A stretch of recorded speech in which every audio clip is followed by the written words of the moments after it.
Hey guys, Dr. Pete checking in. This is so key, and I call it the circle of vice and virtue. The circle of vice and virtue. Fasting is an incredible tool, and we all know that there's some type of spiritual connection between the body and the soul. That somehow when Christ asks us to pray, we're also asked to fast. And why is that? Well, I'm going to ask you a question. If I'm trying to communicate the lessons of ethics, philosophy, spirituality to a child, do you open a book? Do you show them a calculation? Do you describe to them something esoteric? They don't understand. And for that matter, many of us will never understand. We're not all 160 IQ Elon Musk walking around. Yet there's this practice called fasting, which is recommended for every living soul on the planet. So what is the church trying to do by recommending fasting when we're also trying to communicate spirituality? And this is the key. Take an example of a person who is fasting. Let's say they're not eating for 16 or 20 hours. Let's say they're not eating certain types of foods.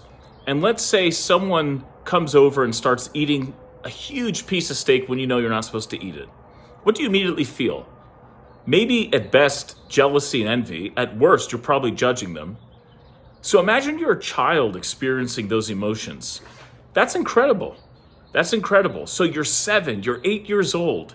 You want to eat what the other person has. Now you feel resentful because they're eating something you can't have. And yet, you say, I'm not going to do it. Now let's say you fail a few times, but let's say you go through this 100 times, and on the 50th time, now you're 10 years of age, and you finally just don't care when that steak is presented and being eaten next to you. What have you learned? You've learned what it's not. Well, you've overcome the temptation of jealousy, of envy. You're no longer judgmental. This is huge. Now let's take the idea of delayed gratification, sacrifice, discipline, feeling comfortable with the uncomfortable. All of this is communicated viscerally through the practice of fasting. It's not something you can describe, and it's not something dependent on how smart a person is, how beautiful they are, how tall they are, how strong they are.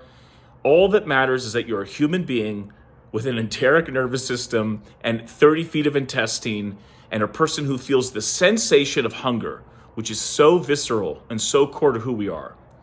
So if I can teach these lessons through an experience as triggering and as deep and as core as hunger, and as deep as fasting, you can teach a child many things.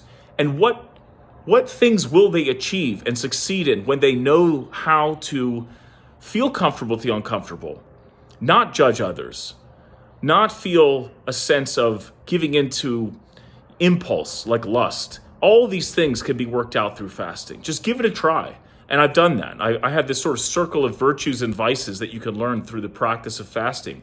And so we finally make a very obvious and direct connection between what it means to fast from food and how that translates to every other virtue and overcoming every other vice.